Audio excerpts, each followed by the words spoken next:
ეს არის ზვიადის მოსწავლეობის პერიოდში ყოველთვის მუდმივად მონაწილეობდა როგორც სასკოლო ოლიმპიადებში, ასევე კერძო ოლიმპიადები იყო ძირითადად კინგსი იყო, ევერესტი იყო. ძალიან კარგი შედეგები ჰქონდა ყოველთვის მათემატიკას, ინგლისურსა და ქართულში,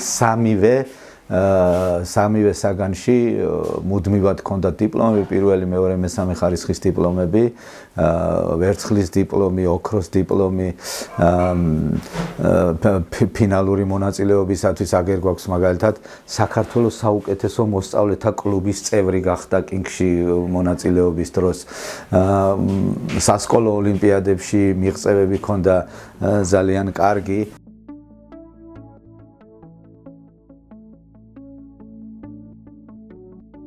ბაბუანისი ეროვნული იყო, ჰელსინკის წევრი იყო, მამა ეროვნულ მოძრაობაში ზვიადის დროს, ბიძა ეროვნულ მოძრაობაში იყო, ჭკვიანი ბიჭია, ზდილობიანია, წინდახედულია, ძალიან თბილი ბიჭია, ძალიან.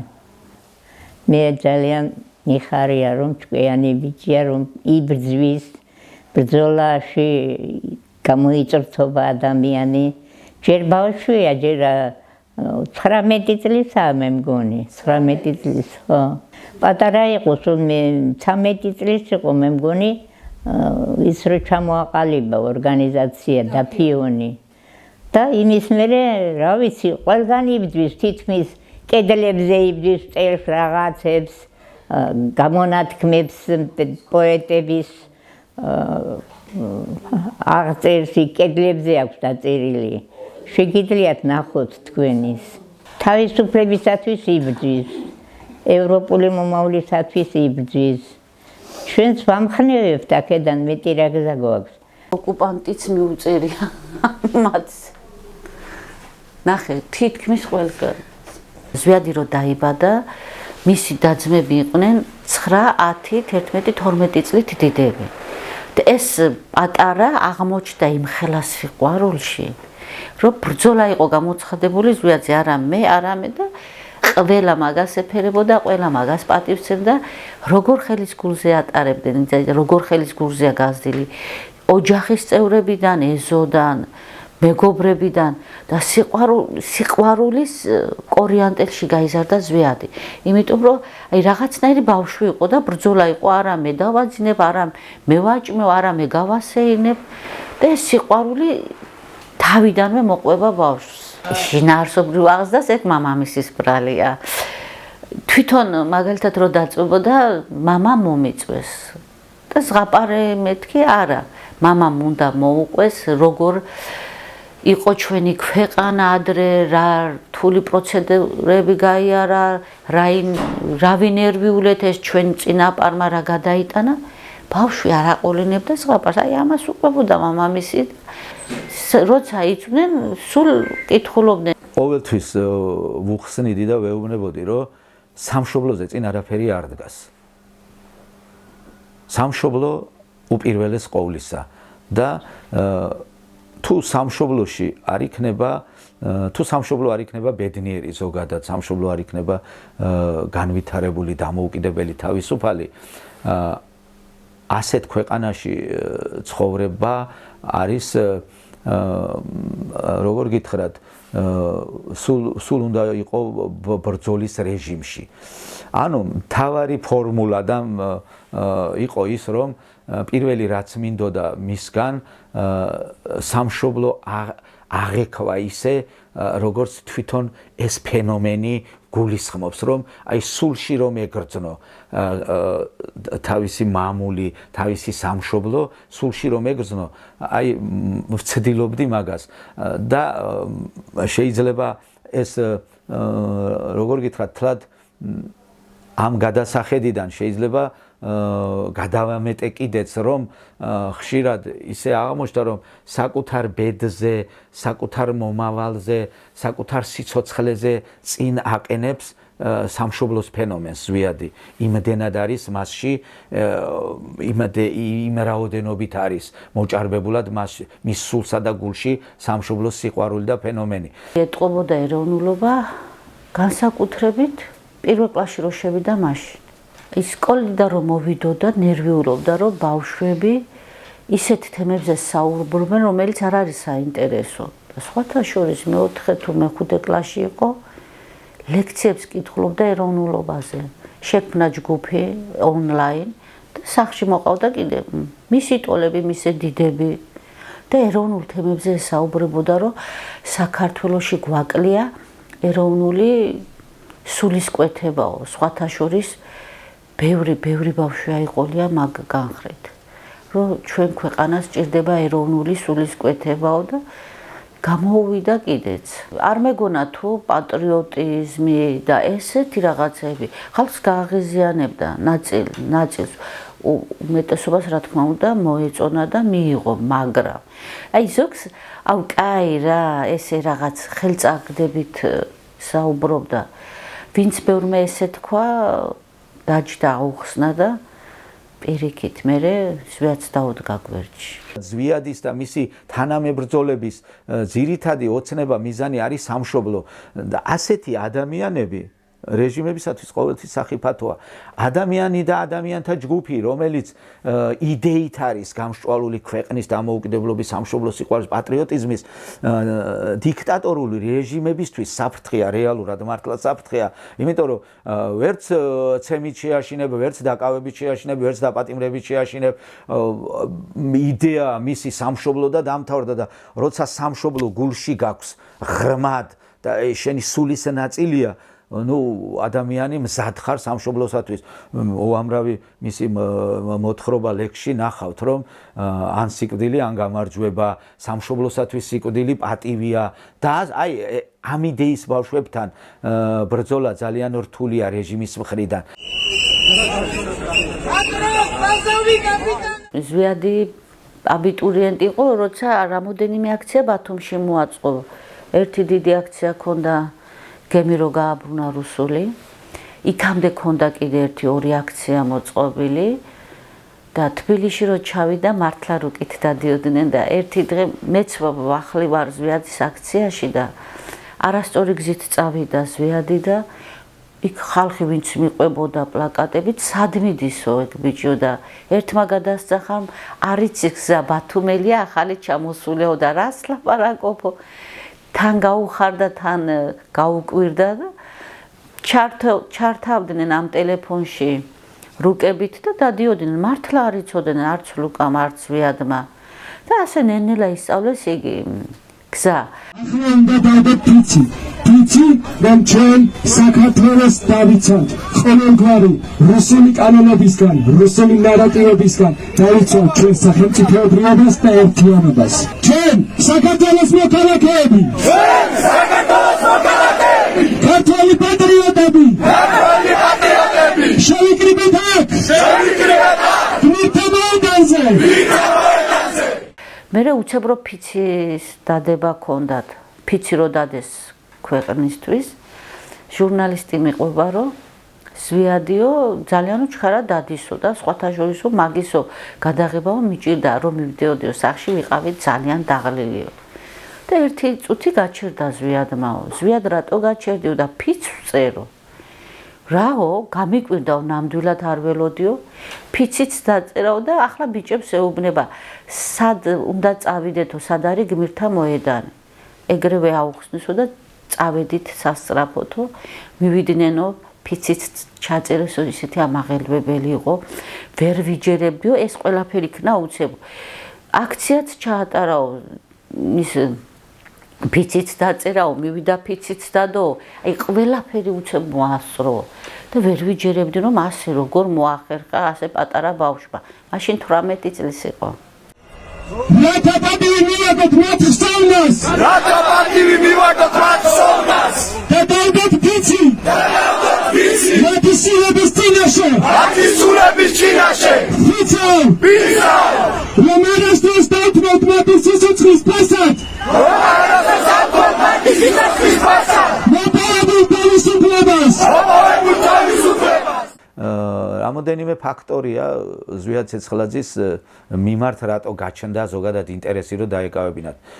პირველი რომ გარკვეული ქარიზმა აქვს გაზაფხულის აქციებიდან მოყოლებული ორატორული ნიჭი აქვს, შეუძლია მეგაფონი ხელში დაიჭიროს, მობილიზება გაუკეთოს ახალგაზრდებს, გარკვეული ავტორიტეტი და იმიჯი შეიქმნა გაზაფხულის აქციების შემდგომ.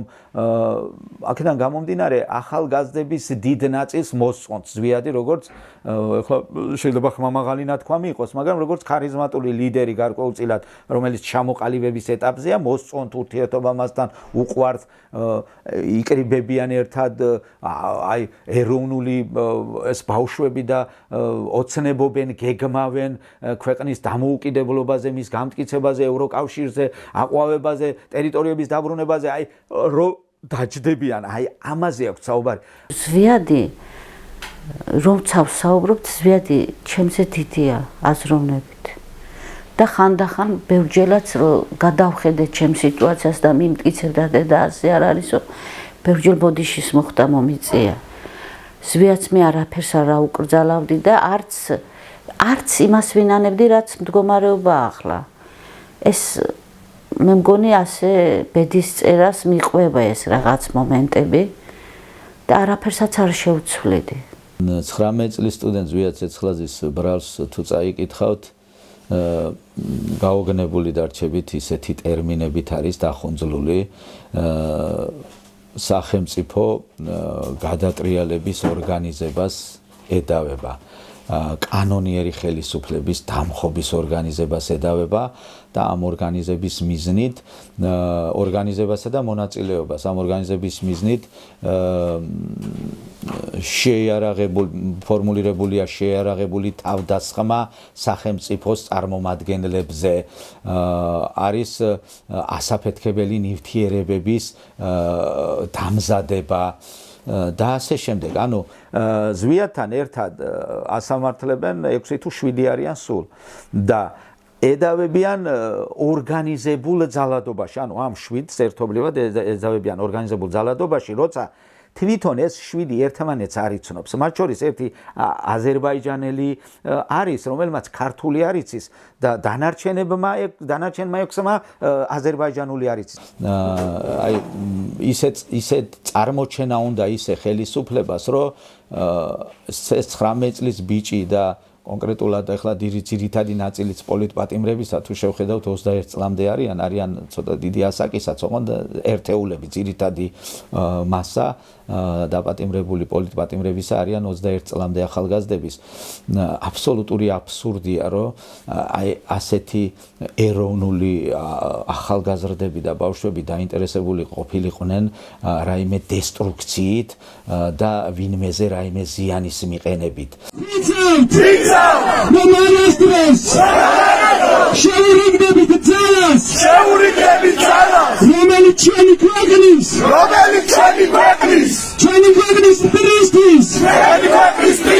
რუსეთისთვის ერთმანეთს ცდილობს. კონკრეტულად საკუთარ თავზე მაქვს გამოცდილი, რაც გავიარეთ ჩვენს ოჯახში. აი იმ ეტაპს და იმ მომენტს ძალიან ვნანობ მე თვითონ, როცა ზვიადის მოსაზრებები და ჩემი კონკრეტულად მოსაზრებები ერთმანეთს არ ემთხვეოდა გარკვეულ აქციების ნაწილში, გაზაფხულის საპროტესტო აქციები როცა მიმდინარეობდა. ზვიადი მიმტკიცებდა, რომ ქვეყანა მიდის რუსეთისკენ და მე მიუხედავად იმისა, რომ ძალიან ბევრი ინფორმაციაზე მიმიწვდება ხელი და ძალიან ბევრ ადამიანთან შემიძლია რაღაცები გადავამოწმო, რატომღაც აღმოჩნდი აი ხელისუფლების და აი იმედისა და პოსტივის ტელევიზიის პროპაგანდის ქვეშ. რეალურად გქონდა მართლა ეს მომენტები, რომ მუდმივად გქონდა ეს ორი არხი ჩართული და ზვიადი როცა შემოდია და სულ გვეუბნებოდა, რომ აი ამ არხზე ყურება არის ზოგადად მავნებლობა, ამ ორ არხზე ყურება და შეიძლება ამან ძალიან ცუდი ორიენტაცია შეგიქმნას, ანუ აბსოლუტურად სხვა მიმართულებით წაგიყვანოს. შემდგომში ქვეყანაში ძალიან დაიძაბა ურთიერთობა ჩვენ შორის ამ გაზაფხულის აქციებზე და აი იმ პერიოდს ვნანობ, როცა აღმოჩნდა, რომ აბსოლუტურად მართალი ყოფილა, როცა გადავხედე ჩემს პოზიციას და უკვე როცა მეორედ შემოიტანეს რუსული კანონი და გავეცანი ამ კანონს და უკვე შევადარე ქართული ვარიანტი, რუსულ ვარიანტს, აი ცალსახად დავწმუნდი, რომ ქვეყანა ამ კანონის მიღებით ფაქტობრივად რუსული რეჟიმის სისტემის და რუსული რეჟიმის მსგავსი კანონების მიღებით რუსული სახელმწიფოს ჩამოყალიბებას ცდილობს უკვე ამ ქვეყანაში ცდილობენ. ანუ ეს პერიოდი ჩვენ გავიარეთ ძალიან რთულად და კონკრეტულად ჩემთვის არის სანანებელი და ბევრჯერ მინანია და ბევრჯერ ბოდიში მომიხდია ჩემი შვილისთვის და მინდა ყველა მშობელს მიუმართო და აუხსნა, რომ ეს ახალგაზრდების სწორგზაზე დგანა ნამდვილად. მოგიწოდებთ მშობლებს ყველას, აი ვინც მისმენთ, რომ გულის ყურით მოусმინეთ თქვენს შვილებს. არ ეშლებათ ამ ბავშვებს, სწორად ფიქრობენ, სწორად აზროვნებენ, სწორ გადაწყვეტილებებს ღებულობენ.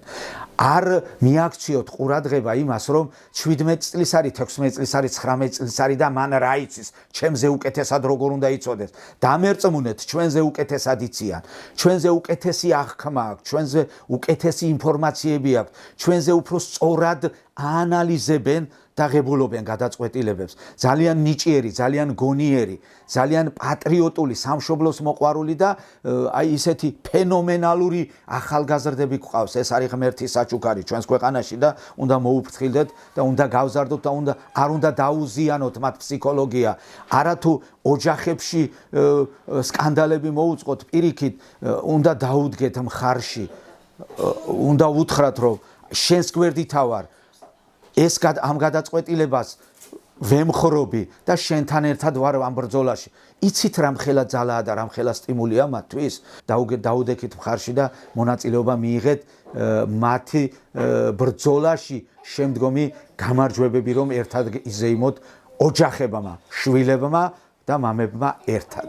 აი იმ დედებისთვის გზავნილი იქნება მათ შვილებს დაუჯერონ, პატივისცენ შვილების აზრს და გაითვალისწინონ შვილების მომავალი. სხვათა შორის შვილები თავის მომავალზე და გადარჩენაზე ფიქრობენ, რომ თავისი ქვეყანა გადაარჩინო და დედებს რა გვჭირს?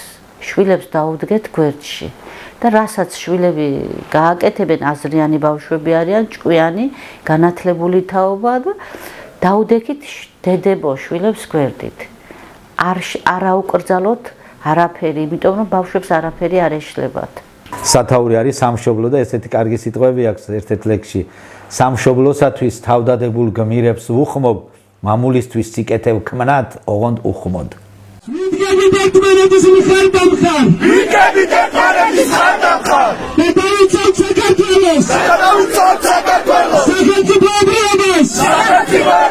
ჩვენს ენას. ჩვენს მამულს. ერთობას. ვიცავ.